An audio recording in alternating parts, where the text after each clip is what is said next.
Cool. So our final session of the NFT Know-How track is a panel on is NFT gaming finally coming to the big leagues?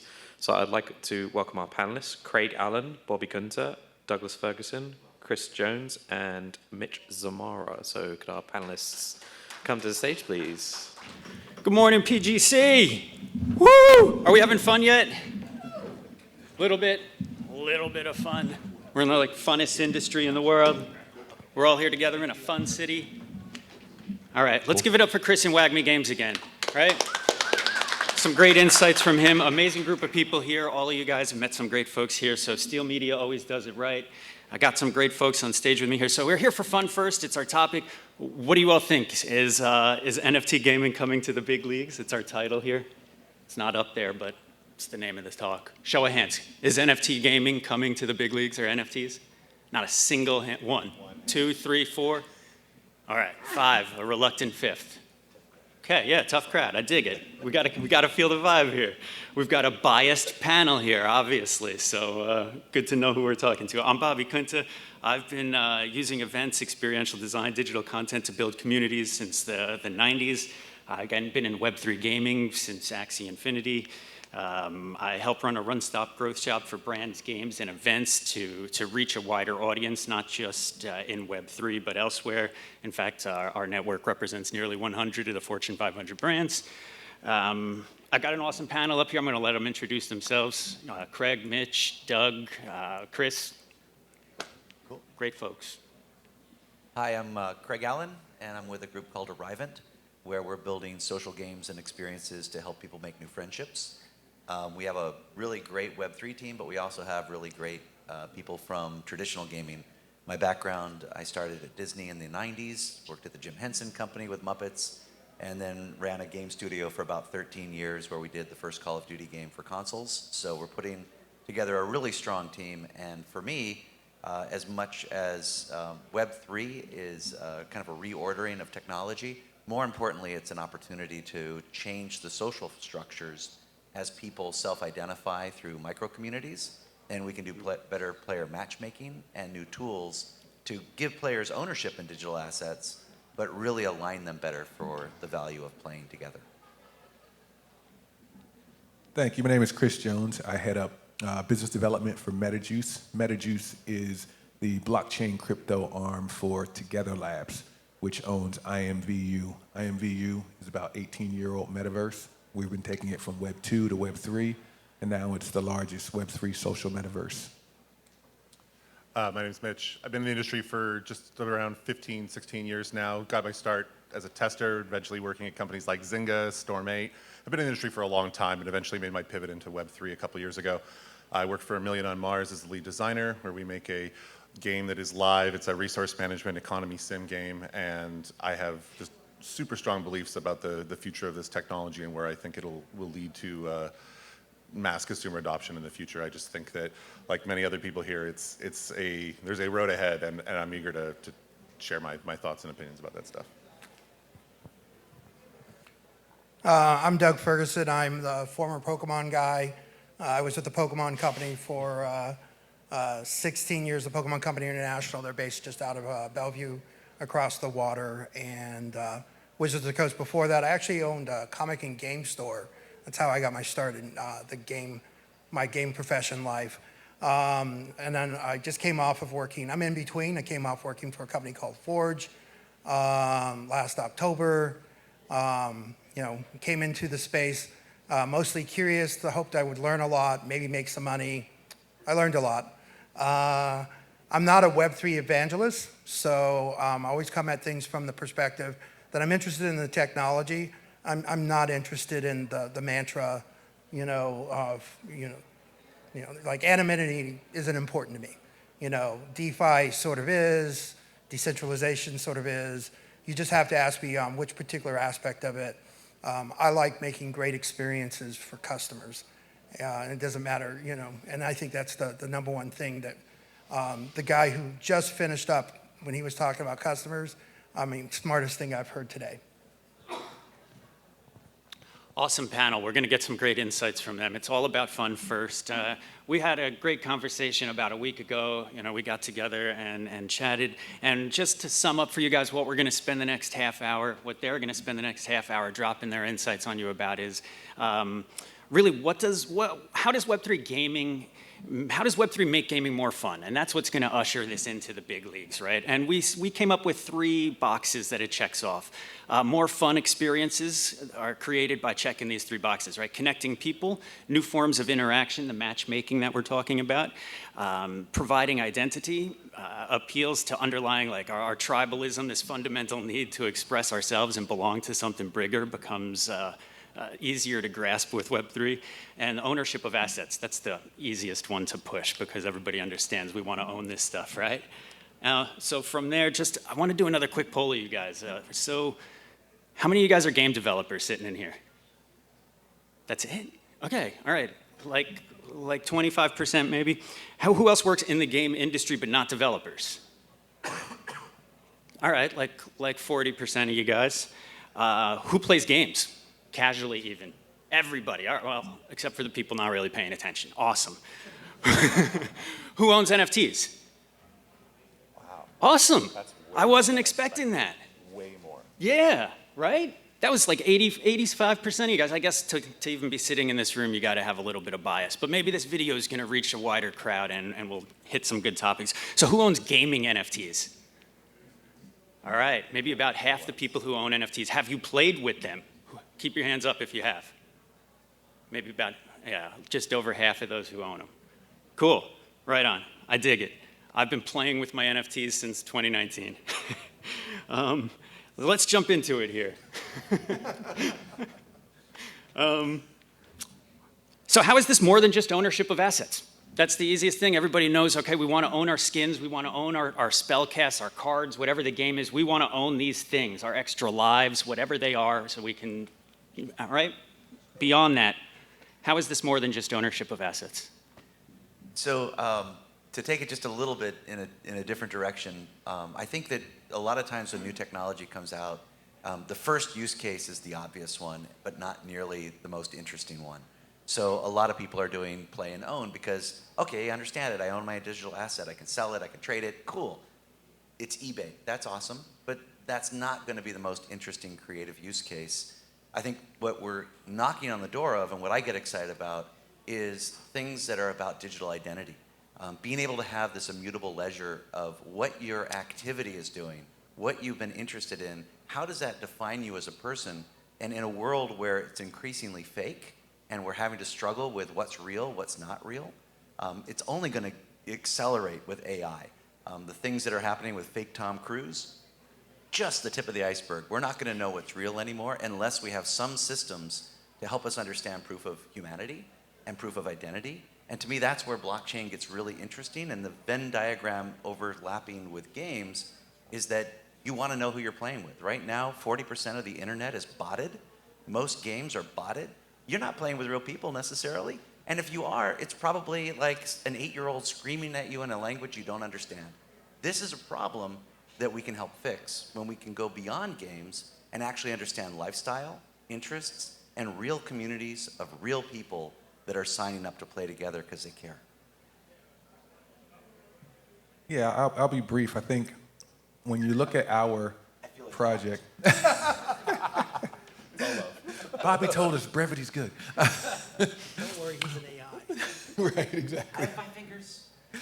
When you look at our project, we're a social metaverse. So our users come to our platform in order to engage with other users in a social context. And for us, when we introduced NFTs into the platform, one of the things we did is we asked our users, what do you like about NFTs in the platform? What do you like about these? And getting off of just ownership, the thing that they came back with was status.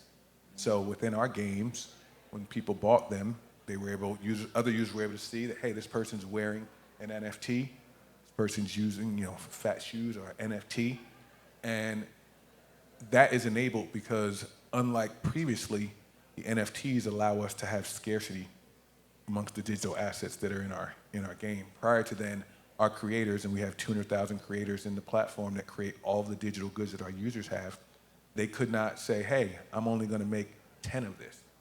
They would make a digital item and everybody on the platform would get it. So that scarcity allowed people to say, hey, this is really cool. This makes me distinct because it's a social platform, just like in the real world, you know, Bobby bought that hat because he's like, hey, I really like the way that this makes me feel. We're seeing that use within the platform. I'd like to just expand on the ideas of actually adding more value to the ownership of assets, since I think I agree with your point that like the first use case is maybe not the most high value, but I think there is a lot of value to be had with just ownership and validation of assets. In our game, for example, we have a cross-promotion system set up so that if you log into the game, you've connected your Polygon wallet or your Solana wallet, we can scan your wallet, and if you have a farm from Sunflower Farms on Polygon, we'll give you a bunch of resources and an onboarding experience customized for Sunflowerland players. We can do the same thing for any game, any collection, any PFP, anything that we have a contract address that we can set up. We can create tailored, customized onboarding experiences for those communities, and it's all done with on-chain data without requiring custom API work. We did this a year ago with the Sunflowerland team as well, except last year when we did it, it was all custom API work that took us weeks to build properly on both sides. This year around with our system in place, it's literally me going into our back-end tools, putting in a few entries of like, this is the contract address, this is the loot table you get, and this is the quest that starts. And now we have a customized experience for our players that come from these other communities. And to me, that is not something that is easy to do in traditional game development. Any kind of cross-promotional, cross-marketing experience is always custom built, very labor intensive and requires a lot of coordination. Now with our built-in user-generated tools that we also enable our creators to leverage, they can set up their own cross-promotions with collections that they're a fan of or a holder of, and we can approve that and put it into our live game. So our creators can help foster these connections across different games within the Web3 community. So earlier, people, you know, I said I'm not a big fan of, I'm not a Web3 evangelist. Anonymity to me drives me absolutely crazy because if the banks are going to come into the space, if casual players are going to come into the space via sponsorship with big companies, the anonymity thing isn't going to work for those companies. And so, you know, I'm looking for the casual customer to come into the space, feel safe, kids are safe, you know, things of that nature. That doesn't mean, but I'm into persona, the whole persona thing. I love the idea of a persona that's persistent and perpetual. And just because your persona does not have to match who you are in real life. There just has to be a way of, you know, tracking back at some particular point. But proof of identity, you know, I think is really compelling. And the whole idea that you can build your persona over time and increase, you know, your social worth in a way or direction or expression, you know, that's valuable to you, I think is where there's a lot of opportunity in the space. And that's why I find PFPs super compelling. Now, I've been guilty of, you know, I've sold, you know, plenty of NFTs, not me, my company I worked for, you know, the Mint Pass, hundreds of dollars. I worked for the company that made promises that I'm not even sure if they've kept yet or not. And that's a part of our space that we need to hope that we're going to move past pretty quick. And, you know, and I think for the investors in the space to get their investment back, we need to stop having blockchain enthusiasts be the only customers. Yeah, excellent. So I think the theme there was this identity being able to create a persona is amplified using Web3 and on-chain data that's part of those interactions can then be used for all sorts of things, right? Yeah, just real quick. Yeah. So Mr. Beast, you know, one of probably the biggest YouTube influencers in the world. You know, the value of Mr. Beast's YouTube channel is astronomical because he's built an identity. He's built an identity around, you know, that platform and that audience. You know, I believe that that's going to come to persona management within Web3. Well, and I think just to jump in real quick, the thing that I think is really interesting as well is the trend of authenticity, right? Like there is a pendulum swing, I think, generally from giant corporations creating monoculture and controlling the narrative to individuals being able to be supported at a grassroots level. Right. And when you have these NFT communities, what there really are when they work well is people saying, I like this group, I like this message, I like this person, like Mr. Beast, and I want to support them.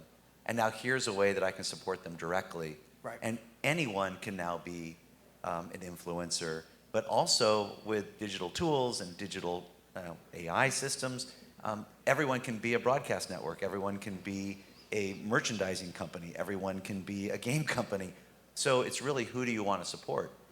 And if you're authentic to your community, and these are kind of super fan networks, you now have a beachhead that you can expand from, like Mr. Beast, into traditional places. And I think that's what I get excited about, is that this is disruptive around where does money go? Does it go to infrastructure because you have retail and manufacturing and distribution? Or does it go to creators? Does it go to people who have a point of view that other people want to support? That was a great addition.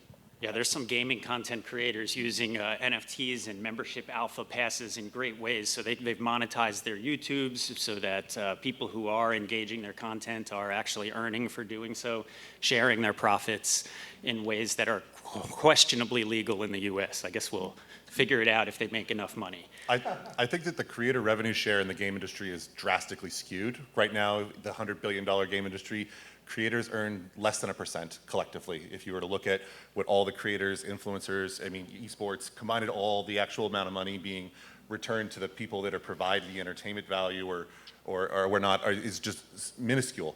I think that this relationship is going to drastically change over the coming years as we're able to, verifiably prove people, creators, contributors are actually adding real value, and that value can be then actually redistributed amongst those that are providing to those ecosystems. It shouldn't be 1%, it should be 40%. And this is the kind of the thing that I think is really interesting that no one's talking about, which is, why would any corporation want this unless you're a marketing-driven entity, like a Nike or a Disney?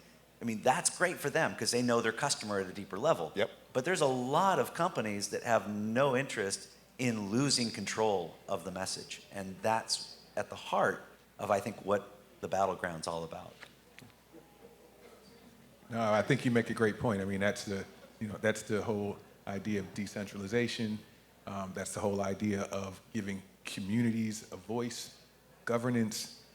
We're not a fully decentralized platform. We never will be, but we do look at how we can give our users an increasing voice in the direction of the platform, and that's definitely an area that will be of discomforting for a lot of projects, a lot of existing businesses going forward. You kind of have to think about how you think about business and community and extraction of value and where that goes much differently than we are currently doing. It's democratizing game development. Man, there's so much to unpack there.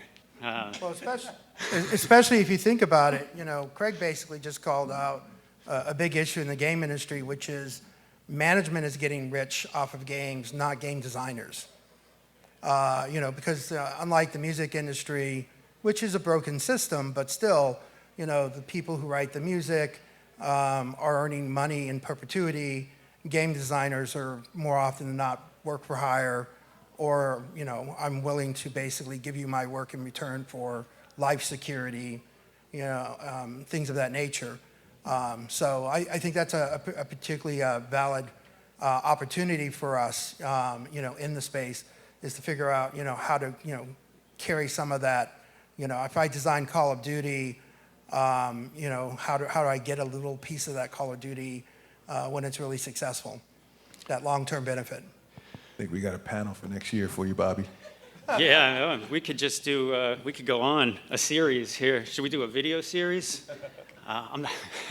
All right, so the question was, how is this more than just ownership of assets? We got a lot out of that, right? There's trust and verification, so that anti-bot mechanisms are easier to use. There's connectivity, there's identity, interoperability then of these assets, maybe between games within a studio. Awesome. This gives players and the studios more ways to interact with each other.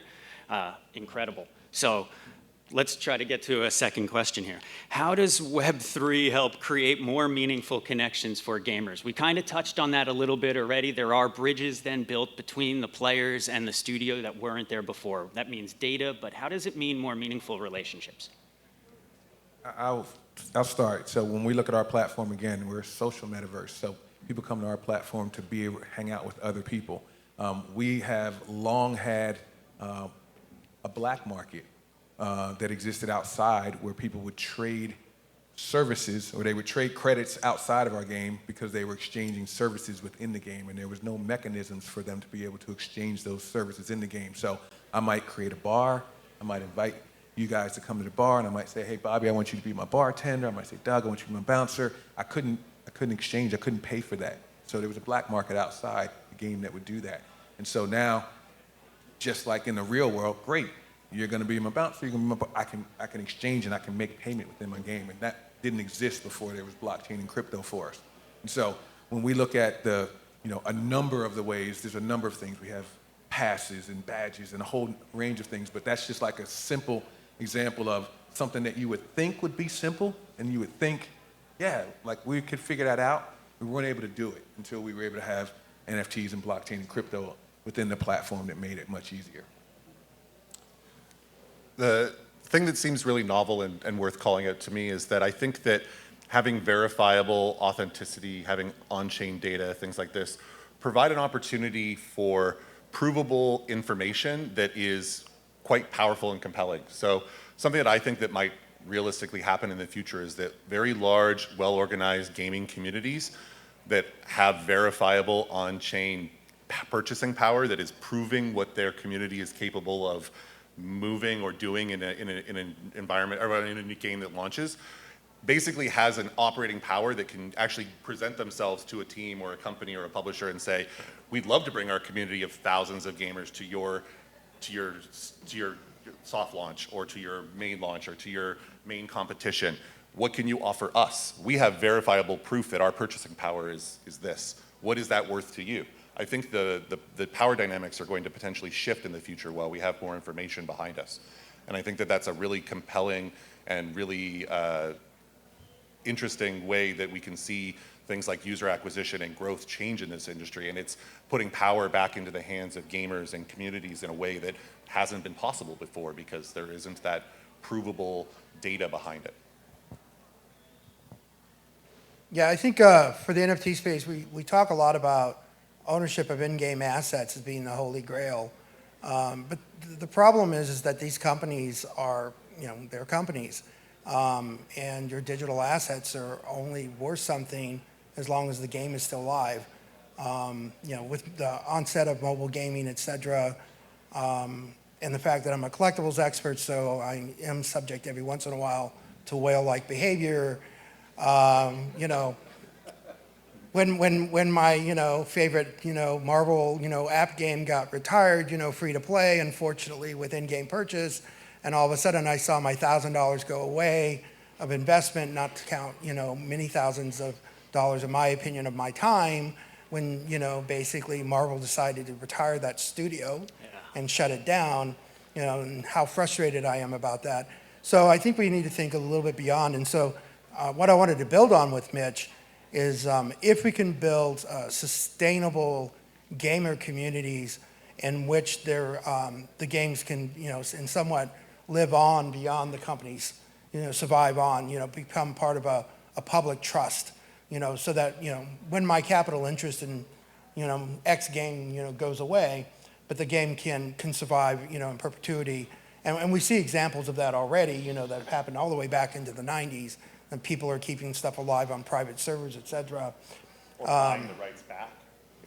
Buying the rights back if they can. That happened at Zynga for me when I was there. Yeah, and so I think that's an additional vector that we haven't explored in the space yet. Yeah, I love that. I also think that there's these natural behavior patterns that people fall into, like collecting things, right? Like Pokemon cards. I think there's new tools that this will offer, like being able to validate what the collection is. I don't know if you saw the news about the Pokemon cards that were being taken by the people printing them, And evidently there was a whole thing about people buying Pokemon packs, but there was no chance for a rarity because they were being sold by the people printing them. Whoops. Right? So this kind of is helped by NFT collections that can verify what the collection is and the status and verify the holdership of it. But I think that timestamp over a person's life becomes moments, and games have the ability to bring people together to share moments. And if there are collectibles that come out of those shared moments, that's going to be something precious. And if you're born later, just like I may not have been around for the printing of Spider-Man #1, if I get to a point where I love that franchise and I have the money to buy it and own it, I'm owning a piece of my childhood. This is going to be an evolving market. And I think we're only just at the beginning stages of saying, well, what does that collection look like? If I go to somebody's house, I can look around and see, like, oh, you have Spider-Man #1 on the wall, or a poster of a concert that you went to. It's social currency in the fabric of our social connections. And I think that as we mature the use cases and we get some stability around common standards, we're going to start to see new ways that these digital collectibles show up in games, but also become part of what we talk about, because I don't have to kind of say, oh, did you go to a concert last week and what was that like? Oh, in this game world that we share, I can see, like in your office or in your, feed. Yeah, your feed. Like, that's such a horrible thing. Because again, Facebook is deciding what do I see of the people I know. Right. Oh yeah, 2 months ago that person that you know got married. Oh, thanks, that's helpful. Or whatever, right? There was a birthday last month. But it's much better if we're operating within the same universe virtually. And most people's relationships now, for digital natives, are not on Main Street down the street, they're in the cloud. So how do we bring that digital life in front of people where it becomes social currency to make more connections and see what unites us? Hopefully that'll start to move us away from the division of transaction and the highly predatory practices of making money off of mindshare that we currently see. Excellent. Yeah, the question was, how does Web3 help create more meaningful connections for gamers? Those are all incredible thoughts. I just want to ask each of you questions about each of your replies if we only had time. They won't even call those NFTs in the future. They'll just call them tickets, right? Right now we call them POAPs, but I mean, it's pretty popular, right, for people to see what they are. Some of the answers you guys gave are verifiable authenticity, right, to be able to see when people are, what they're doing and how they're playing, so leaderboards can't get botted. Another thing that people are using that wasn't mentioned here is we can collect on-chain data that for skill-based games that show certain skills verifiable on the blockchain that players have, which are actually marketable. I mean, there's a job market right next door to us in the next room. If there was on-chain data showing that players were extraordinary in certain areas, these are marketable skills that gamers have. So that's another way we could use this. And purchasing power data, players interacting on provided marketing places instead of black markets, collectibles. Man, we all want to own this stuff when like a game gets terminated and you have nothing left of it but these memories that fade. You want to own something, right? Capturing moments. What about like AI games that are learning players' moves over time? We talked about this when we all connected a week ago, is AI can learn the way that players play. You can play chess with your dad for 20 years and the computer can learn these moves, and you can play games with deceased family and friends in perpetuity.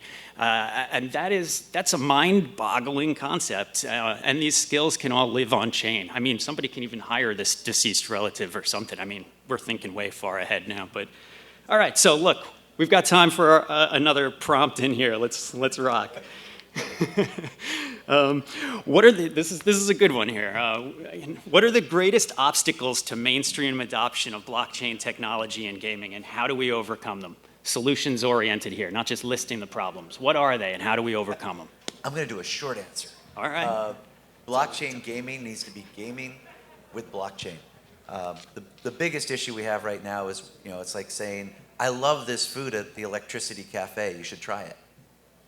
Who cares? Is the food good, right? Put the food front and center. If you want gamers to play, give them fun games. And unfortunately, that takes a little while. The good news is games are starting to come out, and I think gamers will come, because all things being equal, there's a lot more benefits and tools in the toolbox when we have these new interoperabilities and other abilities to know our customer and play across industry. But making fun games is the first step. I would suggest that obviously the whole fun piece is kind of sits across everything, but creating the economies that allow these games to operate in perpetuity is really challenging. We see this, so with our project, our revenues already come from transaction fees from our creators exchanging, doing commerce on the platform. But getting to that model is really challenging. The prior speaker, spoke about, Candy Crush and creating a secondary market. That's really interesting and cool when you're doing it the first time. But then how do you ensure that your players create an economy that ticks over on its own without you having to constantly tweak it or try and create radical incentives to keep it going? So that's a real challenge that we're all trying to figure out in the Web3 space. I won't repeat what's already been said. I completely agree with both of what you said. I'll add to this with the obvious education, but I think it's more important that not just consumer education, but I think there needs to be a real conversation with like media and education as well. I think that if you look at gaming press, gaming media as a whole, they have a very uneducated viewpoint and a very expectedly harsh and negative outlook due to the amount of BS that has already existed in this space. And while real legitimate teams with tons of experience exist in this space, I feel like the well has been significantly poisoned, and I don't know exactly how to solve this problem. I literally wrote a whole tweet thread about this last night because I stay up trying to think about these things. I don't know what the perfect solution is because I haven't seen any traditional gaming press positively cover anything about Web3 in this space. It's always with this hyper cynical viewpoint, and I think that realigning the conversation and the narrative is going to require real education, real demonstration of a provable, fun, enjoyable game experience that people are actually supporting, and it's going to be a challenge to kind of change the mindset, I think. Yeah, I think one of the biggest issues that I encountered and is that the gamers and the game designers are actually not making games in Web3. The people who are making games in Web3 know absolutely nothing about making games. Matter of fact, they don't even like games. They just see it as a means of making money or, pulling the latest Barnum scam. I watched, I was in a meeting and I'm watching, the then CEO of my company try to out Barnum, a former, video game, legacy video game Barnum, and I'm like watching them both I'm like, neither one of you are trying to create anything real. You're just trying to out, maneuver each other to figure out how you can bank. And so that's the poison that, has to be overcome. There is real opportunity in this space, because the digital assets are trackable and they're mutable. And that's what's really interesting about the space. And it becomes something that, I can own in perpetuity. And, there's no EULA that says, oh, we got mad at you, and so we won't let you play anymore. And then all of a sudden, and because you just rented our game and therefore you don't really own anything, it's like, now I can sell it off at least, I can or I can leave it to my kids, or the persona I built, creates worth over time. And that's the opportunity, but the passion has to be there. And right now, all the blockchain companies that I've experienced talking in the gaming space, they don't even understand, it's all about play to earn. And I'm like, well, if there's no audience for your game, there's no one to sell the play to earn to. So if you don't have casual players, you don't have people having fun, there's nothing to sell. And if there's nothing to sell, there's nothing that the gold farmers can make money for. The backdoor black marketers, there's nothing for them to, trade, So one of the things that people don't know about esports is that the esports industry that's ran for every company is ran on volunteers, because they can't afford to run esports purely on a global level without volunteers. So there are a lot of people who are doing stuff for free because they love it that, you know, all these big esports events are dependent on. Doesn't matter if it's Pokemon, doesn't matter if it's Call of Duty, you know, and most of the time these people are being bribed with free stuff, but that free stuff's really expensive to produce. And it's really hard to transact on. You have to go to eBay, et cetera, you know. But we have all this opportunity in our digital economy to solve these issues. But it has to start first with that people are having fun. If people are having fun, then they're going to go where their friends are, and they're going to basically create these communities that grow. But we have to fulfill our obligation to the customer. That contract has to be kept, and that's the thing over time that's going to have to change. And in some ways, I think, you know, the actual blockchain audience is a big part of the problem right now. That's a great ending to that. The question is, what are the greatest obstacles to widespread mainstream adoption? And the underlying tone that a number of you guys hit on was this gamer versus degen dualism that we're kind of facing. You know, where a lot of the early momentum that the Web3 gaming companies are getting is coming from the degen crowd, because it's that low-hanging fruit of eager people who are willing to put money and attention into something where there's not a game existing yet. And so there needs to be some sort of appeal made to this degen crowd to get them on board, because they're ready, willing, and able. And so to balance that has been a juggling act that I've been watching unfold. Other topics that we hit on here is decentralization is going to be a challenge. Companies that are going to want to try and give over some ownership, that's going to be very challenging for some traditional companies to consider. Honesty about the challenges ahead of us and having these open forums for communication. It's awesome. We can't go without it. The education, making onboarding more intuitive. We've talked about that already today. Wallets that are easy, you know, not talking about NFTs, just digital assets, whatever you own in the game, and getting the game economics right. When there's real world money at stake here, it becomes more personal. And in fact, that's what fosters more of that sense of community. When our wallets are involved, our back pockets, it's not just our hearts and our minds, it becomes something more. And that actually feeds into our sense of community that helps to, as a catalyst for Web3 in gaming. So, all right then, with that, this has been an awesome crowd in here. I think we're over time a little bit. Thank you to Steel Media. You guys are incredible. Everybody out here, give it up for yourselves. Thank you to all of our panelists.